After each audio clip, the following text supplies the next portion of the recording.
ওয়ানিল মিকদাদি আন্নাহু সামিয়া রাসূলুল্লাহি সাল্লাল্লাহু আলাইহি ওয়াসাল্লাম ইয়াকুলু, হযরত মিকদাদ রাদিয়াল্লাহু আনহু থেকে বর্ণিত, তিনি বলেন যে তিনি রাসূলুল্লাহ সাল্লাল্লাহু আলাইহি ওয়াসাল্লামকে বলতে শুনেছেন, লা ইয়াবকা আলা জহরিল আরদি বাইতু মাদারিন ওয়ালা ওয়াবারিন, পৃথিবীতে কোনো মাটির বাড়ি অবশিষ্ট থাকবে না এবং কোনো পশমের বাড়িও থাকবে না, ইল্লা আদখালাহুল্লাহু কালিমাতাল ইসলামি, সেই বাড়িতে আল্লাহ তাআলা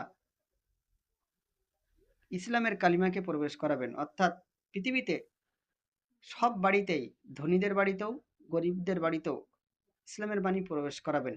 ইসলামের বাণী সে বাড়ি যাবে।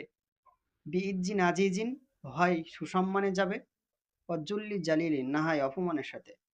ইম্মা ইউইজ্জুহুম ইম্মা ইউইজ্জুহুমুল্লাহ, আল্লাহ তাআলা যাদেরকে সম্মানিত করাবেন, ফাজাআলাহুম মিন আহলিয়া, তারা ইসলামের অন্তর্ভুক্ত হবে, তারা ইসলাম ধর্ম গ্রহণ করবে সম্মানের সাথে।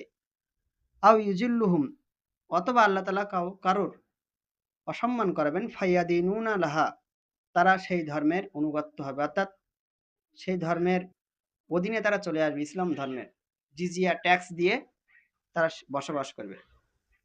অর্থাৎ এই হাদিস থেকে এটাই সংবাদ পাওয়া যায় যে কিয়ামতের আগে সব বাড়িতেই ইসলাম ধর্মের কালিমা প্রবেশ করবে। ইসলাম ধর্মের যে ঝান্ডা কালিমা, সেটা ইনশাল্লাহ প্রবেশ করবে, আল্লাহ রসুলের ভবিষ্যৎবাণী।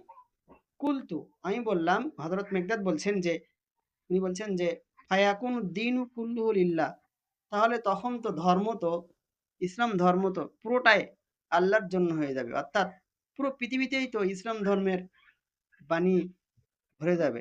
রওয়াহু আহমাদ। ওয়ান ওয়াহাব ইবনি মুনাব্বিহ কিলা লাহু আলাইসা লা ইলাহা ইল্লাল্লাহ মিফতাহুল জান্নাতি, হযরত ওয়াহাব ইবনে মুনাব্বিহ, তাকে বলা হলো যে আলাইসা লা ইলাহা ইল্লাল্লাহ মিফতাহুল জান্নাতি, লা ইলাহা ইল্লাল্লাহ এটা কি জান্নাতের চাবিকাঠি নয়?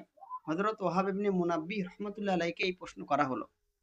ক্বালা বালা, হযরত ওয়াহাব ইবনে মুনাব্বিহ রাহমাতুল্লাহি আলাইহি তিনি বললেন, অবশ্যই লা ইলাহা ইল্লাল্লাহ এটি জান্নাতের চাবিকাঠি। ওয়ালাকিন লাইসা মিফতাহুন ইল্লা ওয়ালাহু আসনানুন, তবে কোনো চাবিই হয় না তার দাঁতবিহীন, দাঁত ছাড়া, অর্থাৎ প্রত্যেক চাবিরই দাঁত থাকে।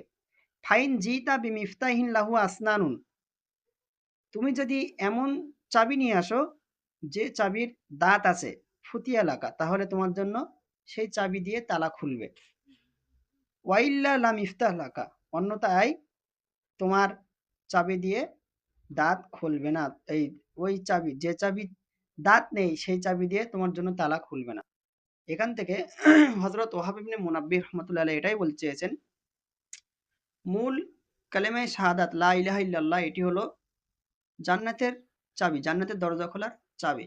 তবে সেই চাবির যে দাঁত, সেই দাঁতগুলো হলো নামাজ, রোজা, হজ, যাকাত, আরো যে সমস্ত ফরজ কাজগুলো আছে, তারপরে যে সমস্ত হারাম কাজগুলো যেগুলো থেকে বেঁচে থাকার দরকার সেগুলো, এগুলোই হলো সেই চাবির দাঁত।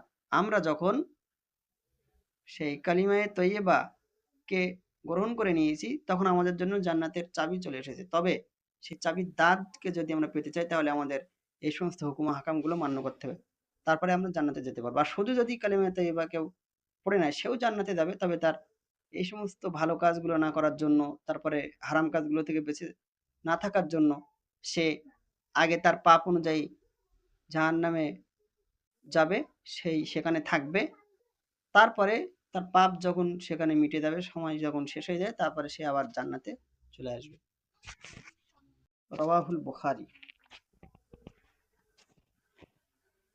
ওয়ান আবি হুরায়রাতা ক্বালা ক্বালা রাসূলুল্লাহি সাল্লাল্লাহু আলাইহি ওয়াসাল্লাম, হযরত আবু হুরায়রা রাদিয়াল্লাহু আনহু থেকে বর্ণিত, তিনি বলেন রাসূলুল্লাহ সাল্লাল্লাহু আলাইহি ওয়াসাল্লাম বলেছেন, ইযা আহসানা আহাদুকুম ইসলামাহু, যখন তোমাদের কেউ ইসলাম ধর্ম গ্রহণ করে এবং ইসলাম ধর্ম গ্রহণ করে, ফাকুল্লু হাসানাতিন আমালুহা, যখনই সে ভালো কাজ করে, প্রতিটি ভালো কাজের জন্য তুকতাবু লাহু বিআশরি আমসালিহা ইলা সাবি মিয়াতি দিফিন, প্রতিটি ভালো কাজের জন্য 10 গুণ থেকে নিয়ে 700 গুণ পর্যন্ত সওয়াব লেখা হয়। অর্থাৎ যখন আমি ইসলাম ধর্ম গ্রহণ করব এবং ইসলাম ধর্ম গ্রহণ করে আমি যদি কোনো সওয়াবের কাজ করি, সেই সওয়াবের কাজের জন্য আল্লাহ তাআলা আমার 10 টা নেকি দেবে, অথবা আমার সওয়াবের কাজ যদি খুব খুলুসিয়াতের সাথে একনিষ্ঠতার সাথে হয় তাহলে সেটি 700 গুণ পর্যন্ত বাড়িয়েও সওয়াব আল্লাহ তাআলা দিতে পারেন।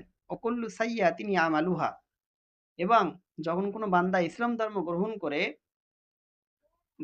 করার পরে সে যখন খারাপ কাজ করে তার ওই প্রতিটি খারাপ কাজের জন্য যে খারাপ কাজগুলো সে করবে তুক্তাবু বিমিসলিহা, তার অনুরূপই পাপ লেখা হবে। অর্থাৎ একটা পাপ কাজ করলে একটা পাপই তার লেখা হবে হাত্তা লাকি আল্লাহ, এইভাবে আল্লাহর সাথে সাক্ষাৎ করা পর্যন্ত। অর্থাৎ সে আল্লাহর সাথে সাক্ষাৎ করবে এইভাবে, অর্থাৎ মৃত্যুর আগ পর্যন্ত তার এইভাবেই তার আমল নামায় সওয়াব এবং পাপ লেখা হবে। মুত্তাফাকুন আলাইহি।